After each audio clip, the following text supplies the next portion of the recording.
Hello students, स्वागत है आपका आईसीटी वर्चुअल क्लासेस में। मैं हूं कविता, आपकी साइंस टीचर। उम्मीद करती हूं आप सभी अच्छे होंगे और स्वस्थ होंगे। तो क्लास कंटिन्यू करेंगे अपना चैप्टर, जिसमें हम बात कर रहे हैं गेटिंग टू नो प्लांट्स, यानी कि पौधों के विषय में जानना। तो यहाँ पर प्रीवियस लेक्चर में आपने फ्लावर पढ़ा था और फ्लावर के पार्ट्स पढ़े थे, और इसी के साथ फ्लावर के फंक्शन आपने यहाँ पर देखे थे। तो उसी क्रम में हम आगे अपने जो टॉपिक हैं उन्हें रिवाइज करेंगे और समझेंगे यहाँ पर इम्पोर्टेंट टॉपिक्स को। तो चलिए स्टार्ट करते हैं। प्रीवियस जो आपके टॉपिक हैं वो आप अच्छे से समझेंगे, देखेंगे, और आपने अभी तक क्या क्या चीजें पढ़ी हैं वो आप एक बार चेक कर लेंगे। चलिए, फ्लावर को हम पढ़ रहे थे। आपने पार्ट्स ऑफ फ्लावर पढ़े हैं, जिसमें आपने क्या किया है, एक डायग्राम बनाया है। डायग्राम में अपनी चारों पार्ट्स के बारे में बात की है। ठीक है, आपने सेपल्स यानी कि बाह्य दल और पेटल्स यानी कि दल के बारे में बात की है। फिर हमने स्टेमन यानी कि पुंकेसर को पढ़ा है। ठीक है, फिर हमने पिस्टिल को पढ़ा है, यानी कि स्त्री केसर को हमने पढ़ा है। उसके 3 भागों के बारे में बात की है। और इसके बाद हमने बात की है पॉलिनेशन या परागण के बारे में, कि परागण हो रहा है, किस प्रकार से परागण यहाँ पे हो रहा है, इस बारे में हमने बात की है। ठीक है, ये आपके पास आती है परागण की डेफिनेशन। तो ये यहाँ तक आपका जो पोर्शन है वो कंप्लीट होता है। ठीक है, फ्लावर, इस चैप्टर में फ्लावर जो है वो आपका इम्पोर्टेंट टॉपिक रहता है। ठीक है, वो आप लोग ध्यान से पढ़ेंगे, समझेंगे और सारे टॉपिक को आप कवर कर लेंगे। आगे बढ़ते, क्योंकि पार्ट्स ऑफ प्लांट्स आप पढ़ रहे हैं, तो आपने रूट अभी आपके पास आएगा। इससे पहले आप पढ़ चुके हैं स्टेम, लीफ और फ्लावर आपने पढ़ लिया है। नेक्स्ट हमारे पास जो पोर्शन आता है वो क्या आएगा, यहाँ पे रूट आएगी। रूट या फिर जो जड़ होती है वो पौधे का सबसे इम्पोर्टेंट पार्ट है। सारे ही इम्पोर्टेंट पार्ट हैं, लेकिन आपने कहा कि जब एक बीज को बोया जाता है, ये एक बीज है, ठीक है, और ये बीज कैसा है, डाइकोटिलीडॉन है। डाइकोटिलीडॉन का मतलब क्या होता है, जो बीज खुद ही 2 भागों में विभाजित हो जाते हैं। जैसे कि आपने देखा होगा यहाँ पर मटर के बीज हैं, जैसे कि राजमा के बीज हैं, तो वो 2 भागों में विभाजित हो जाते हैं। उन्हें हम डाइकोटिलीडॉन कहते हैं, यानी कि 2 भाग इसके हो सकते हैं। जब आपने इस बीज को बोया, तो यहाँ पर जो बीज है, अब ये क्या होता है, ये एक बीज का एक भाग है,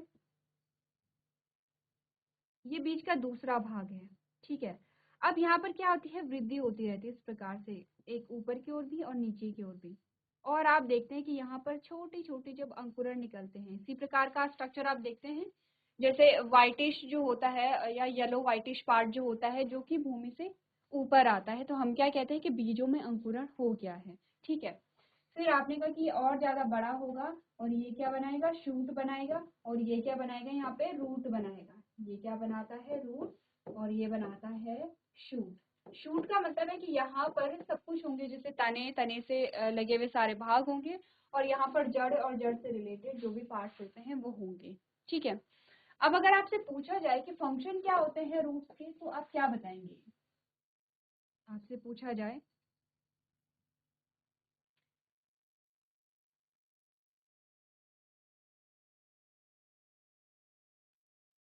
चलिए, तो हमने क्या बात की है, यहाँ पर हमने रूट के बारे में बात की है। अगर आपसे पूछा जाए कि रूट के क्या क्या फंक्शन होते हैं, तो क्या आप बताएंगे। अगर हम जनरल वे में देखें, तो आपने कहा रूट ही वो पार्ट है जिसके सहारे से जो पेड़ है वो क्या होता है, यहाँ पे स्ट्रेट रहता है, या फिर ऊपर की ओर उसकी ग्रोथ होती है और वो सीधा खड़ा रहता है। इट मीन्स कि यहाँ पे सपोर्ट जो दे रहा है, यहाँ पे जो प्लांट जो है जिसके सहारे खड़ा है, तो आपने कहा वो क्या है, रूट है। तो रूट क्या होगा, सपोर्टिव पार्ट होगा, पहली चीज। इससे और इम्पोर्टेंट अगर हम फंक्शन देखें, तो हमने कहा कि जो रूट होती है यहाँ पर, जो रूट होती है यहाँ पर, वो क्या करती है, पौधे को पानी पहुंचाती है। तो पानी का जो अवशोषण होगा यहाँ पे वो कौन करेगा, यहाँ पे रूट करती है। ठीक है, अगर और फंक्शन हम देखें, तो हमने कहा अगर रूट में क्या हो जाए, यहाँ पे जो भोज्य पदार्थ है, जो ग्लूकोज है, अगर उसका संचय हो जाए, तो ये क्या होता है, यहाँ पे भोज्य पदार्थ के रूप में हम इसे यूज करते हैं या प्रयोग में लाते हैं। जैसे कि जैसे आप देख रहे हैं, कुछ एग्जाम्पल हमारे पास आते हैं यहाँ पर। ठीक है, कुछ एग्जाम्पल आपके पास आ रहे हैं। ये क्या होती है, रूट होती है। जैसे कि आपने गाजर आपने देखी है, शलजम आपको यहाँ पे दिखाई देती है। ठीक है, तो ये हमारे पास कुछ रूट्स आती हैं, जो कि जिनका प्रयोग हम खाने में करते हैं। तो ये कुछ फंक्शंस होते हैं रूट के। अब आते हैं टाइप्स ऑफ रूट। आपको ध्यान होगा जब हमने पत्ती को पढ़ा था तो हमने पत्ती कितने प्रकार की पढ़ी थी? यहाँ पर 2 प्रकार की पत्ती पढ़ी थी।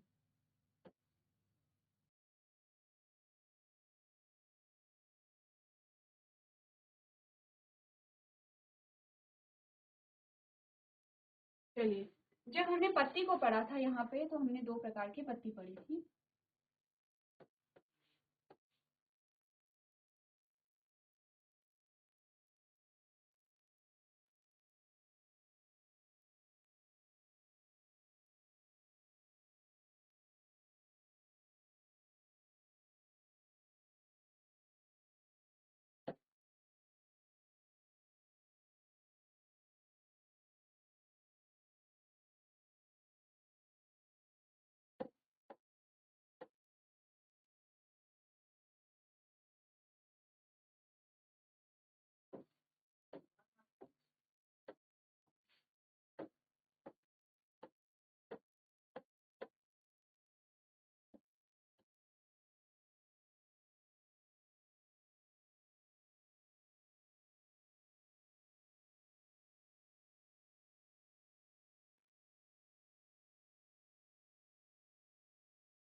अब आप ध्यान से देखिए, यहाँ पर हम बात कर रहे हैं शिरा विन्यास या फिर वेनेशन की। ये कौन सा वेनेशन हमने देखा था इस प्रकार का? सबसे सिंपल हमने बनाया है, बहुत ज़्यादा यहाँ पे टिपिकल स्ट्रक्चर हमने नहीं बनाया है।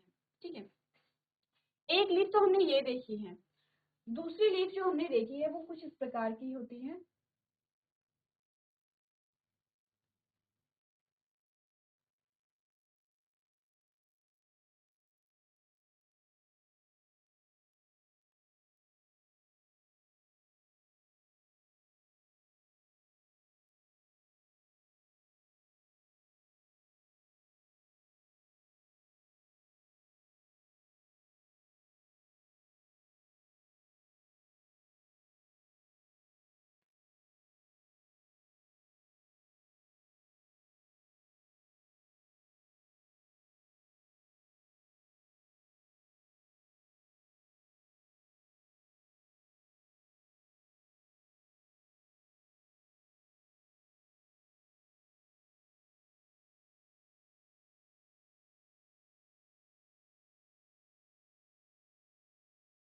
दूसरी जो लीफ होती है वो इस प्रकार की लीफ होती है। ठीक है, अब यहाँ पर हमने शिरा विन्यास के बारे में बात की, तो आप जल्दी से क्या कर लेंगे, नोट कर लेंगे यहाँ पर कि किस प्रकार के शिरा विन्यास को क्या कहते हैं।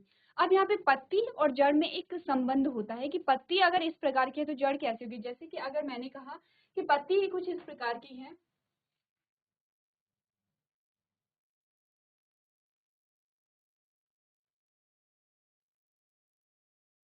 इस प्रकार का क्या है, एक वेनेशन पाया जाता है लीफ में। ठीक है, तो हमने कहा अगर पत्ती इस प्रकार की है तो जड़ किस प्रकार की होगी। तो जड़ को जब आप यहाँ पर बनाएंगे,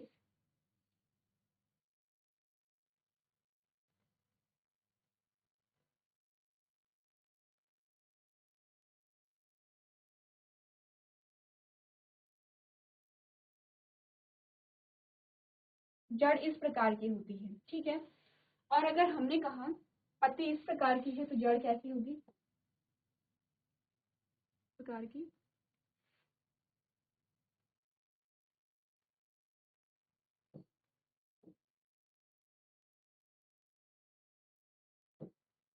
जड़ इस प्रकार की होती है। तो क्या है, ये रूट्स है।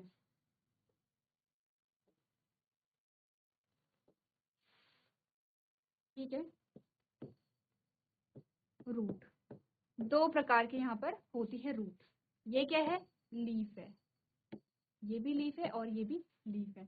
अब हमने कहा यहाँ पर इस प्रकार के वेनेशन को आप क्या कहते हैं, क्या कहेंगे इस प्रकार के वेनेशन को? तो इसे हमने कहा था जालिकावत सिरा विन्यास का। क्या कहा था, इसे हमने कहा था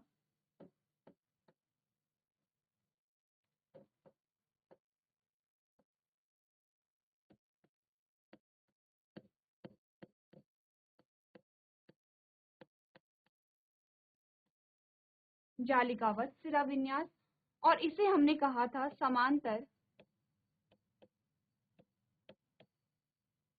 सिरा विन्यास।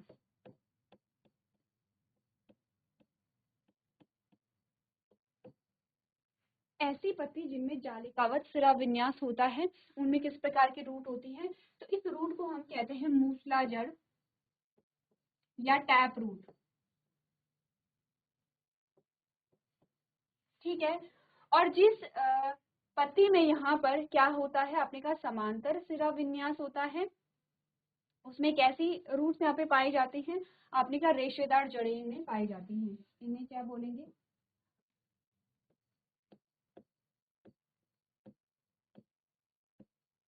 रेशेदार जड़ें। ठीक है, क्योंकि रेशे जैसे संरचना है। तो हमने कहा ये क्या होता है इनमें, ये इनमें क्या होता है, संबंध होता है, पत्ती और जड़ों में जो संबंध होता है वो इस प्रकार का संबंध यहाँ पर होता है। ठीक है, ये आपके पास क्वेश्चन में आता है और आपसे पूछा भी जाता है कि अगर किसी पत्ती में जालिकावत सिरा विन्यास है या रेटिकुलेटेड वेनेशन है तो उसमें किस प्रकार की जड़ होगी, आपने कहा इसमें मूसला जड़ होती है। मूसला जड़ का मतलब क्या होता है, मूसला जड़ में क्या होती है, एक जो जड़ है वो जो मेन रूट होती है वो कैसी होती है, मोटी होती है और डीप में डेप्थ में होती है, गहराई में जाती है। ठीक है, और अगर हम बात करें कि किसी पत्ती में समांतर सिरा विन्यास है तो उसमें किस प्रकार की जड़ें होंगी, उसमें आपने कहा रेशेदार जड़ें होती है जो फैली हुई होती हैं लेकिन बहुत ज्यादा डेप्थ में नहीं जाती हैं। अब इस प्रकार की जो पत्ती है आपने कहाँ देखी थी, इस प्रकार की पत्ती आपने देखी थी घास में। ठीक है, जो घास होती है आपने घास में देखी है। कभी घास के पौधे को आप उखाड़ करके देखेंगे तो इस प्रकार की जड़ आपको यहाँ पर मिलती है। तो एक बार पढ़ लेते हैं, उसके बाद आप लोग ये नोट कर लेंगे। ठीक है, रूट्स के बारे में हमने क्या बातें की हैं, आपने कहा roots are mostly the underground parts of the plant, कि मुख्यतः जो जड़ होती है वो भूमि के अंदर का भाग होता है। अब आप सोचेंगे कि क्या मुख्यतः हम क्यों कह रहे हैं, हम ऐसा क्यों नहीं कह रहे कि सभी जड़ें भूमिगत होती हैं, जड़ें वैसे भूमिगत होती हैं लेकिन हमने कहा कि जड़ों के कुछ रूपांतरित रूप भी होते हैं, यानी कि वो मॉडिफाइड फॉर्म जो होती है कुछ कुछ वो जड़ों से बाहर भी निकल सकती है। ठीक है, वो भूमि से बाहर भी निकल सकती है, कुछ ऐसी जड़ें होती है जो भूमि के बाहर भी दिखाई देती हैं। लेकिन अगर हम कहेंगे कि जड़ें रहती कहाँ हैं, तो हमने कहा भूमि के अंदर रहती हैं। क्या काम है इनका, they absorb water and minerals from the soil, ये जल और खनिजों का अवशोषण करते हैं मिट्टी से।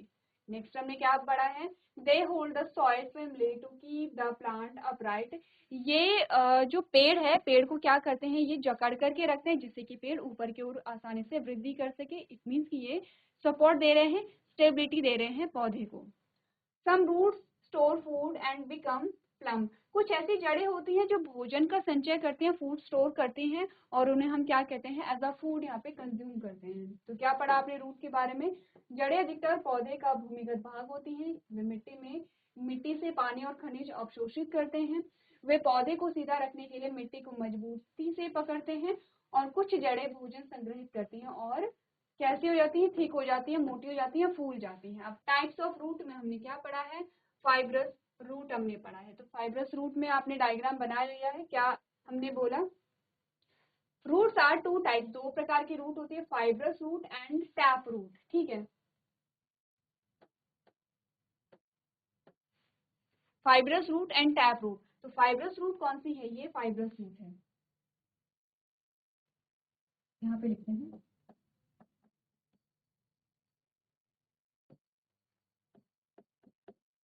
और ये क्या है, टैप रूट है।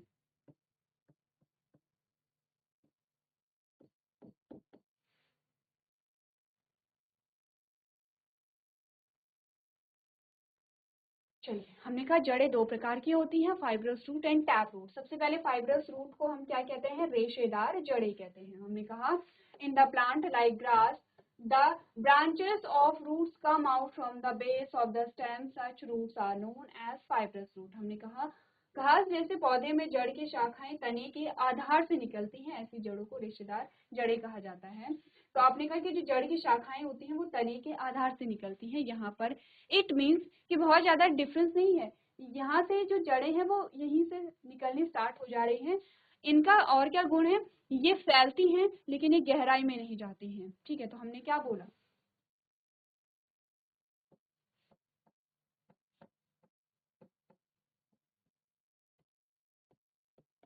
रेशेदार जड़ें फैलती हैं तथा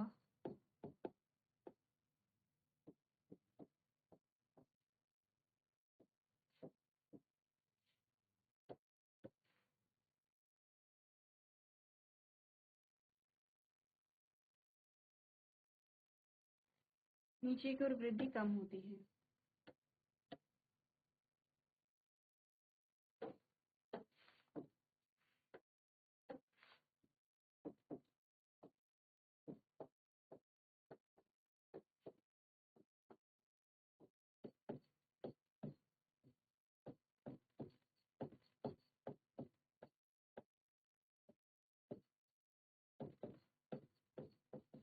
ठीक है, ये जो हमारे पास क्या आती है, फाइब्रस रूट है।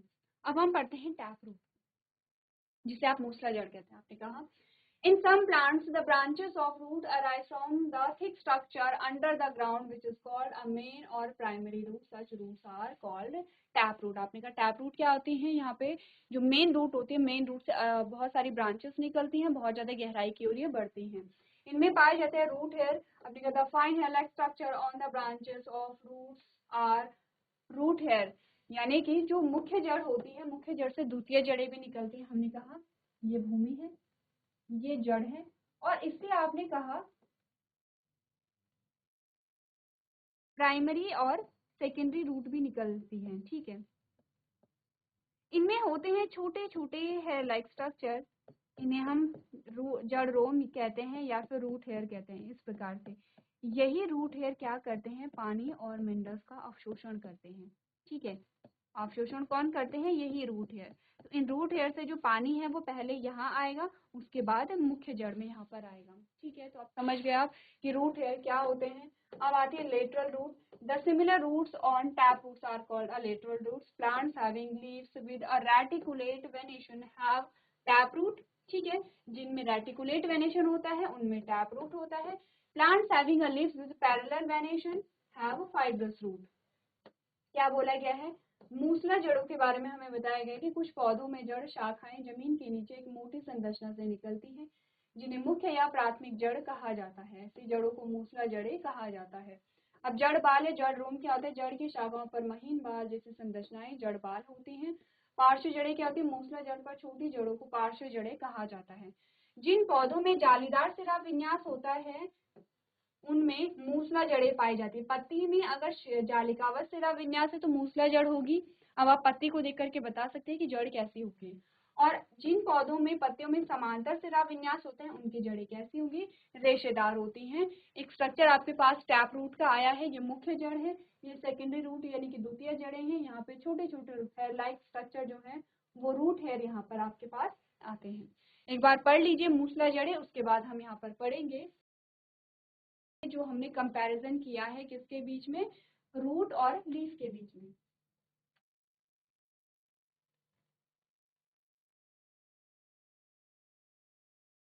चलिए, अब आपने पढ़ लिया है। अब यहाँ पर आपके पास जो डिफरेंस आता है रूट एंड लीफ के बीच में वो आपको यहाँ पर बनाना है। अपनी अपनी कॉपी में नोट्स बनाए होंगे और उसमें आपने देखा होगा कि क्या कॉम्बिनेशन यहाँ पर होता है। तो दोनों में क्या है, कॉम्बिनेशन है। ठीक है, मैं आपसे बार बार कह रही हूँ कि ये ना आपसे पूछा जाता है,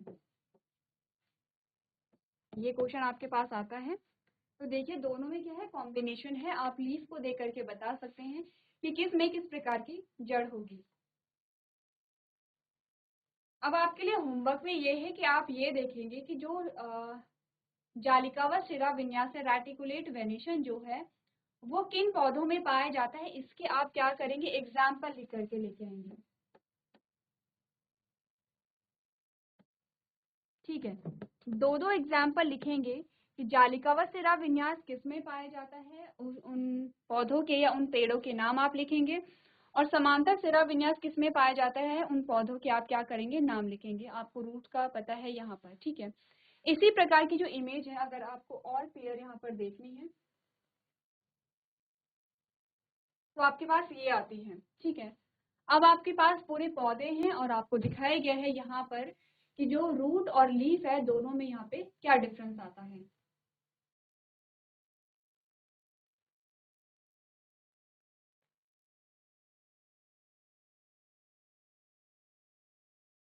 चलिए, अब यहाँ पर आपने जो डिफरेंस है वो देख लिया है और इसी के साथ हमारा जो चैप्टर है वो यहाँ पर कंप्लीट होता है। अब चैप्टर में हमने रिवीजन कर लिया है पूरा। अब आपको देखना ये है कि यहाँ पर इम्पोर्टेंट क्या है आपके पास। यहाँ पर कुछ इम्पोर्टेंट क्वेश्चंस मैं आपको नोट करवा रही हूँ और जो आपको यहाँ पे क्या करने हैं, उनके आंसर करने हैं। आपके पास सबसे सिंपल जो क्वेश्चन आ सकता है वो ये आ सकता है,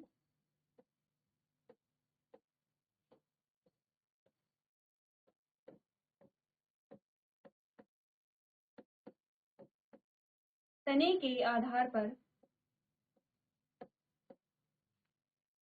पौधों का वर्गीकरण कीजिए।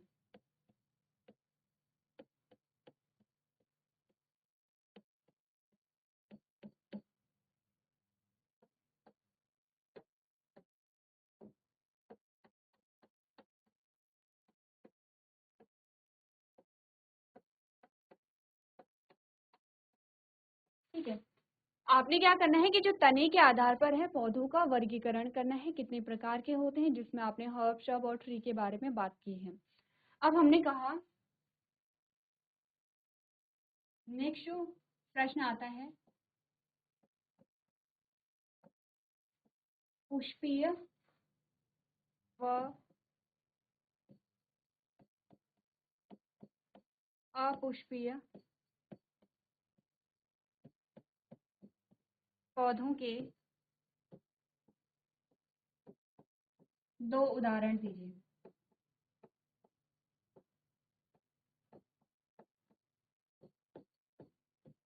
ठीक है, क्लियर है। नेक्स्ट जो क्वेश्चन हमारे पास आता है वो ये है कि पौधे का चित्र बनाइए तथा पौधे के सभी भागों को चित्र के माध्यम से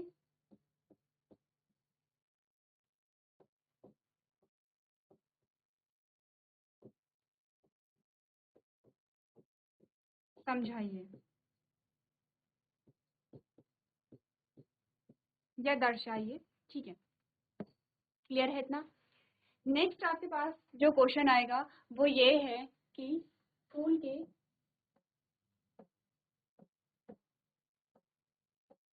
के भागों को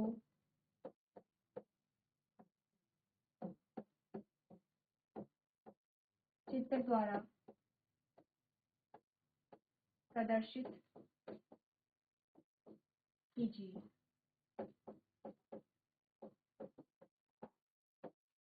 नेक्स्ट है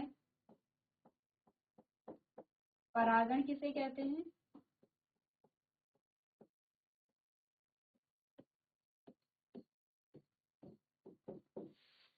और नेक्स्ट है परागण के फलस्वरूप क्या होता है।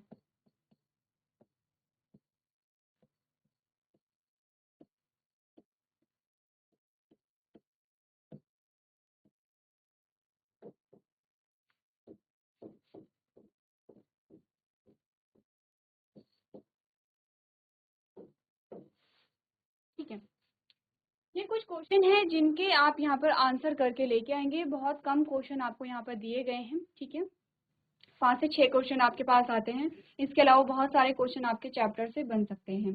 तो आपने चैप्टर को रिवाइज कर लिया है, अब क्वेश्चन आंसर्स को रिवाइज हम यहाँ पर करेंगे। तो आपको पूरे जो टॉपिक है वो अच्छे से यहाँ पर पढ़ करके लेके आने हैं। तो आज के सेशन में हम इतना ही करेंगे। अभी तक क्लास में बने रहने के लिए आपका धन्यवाद।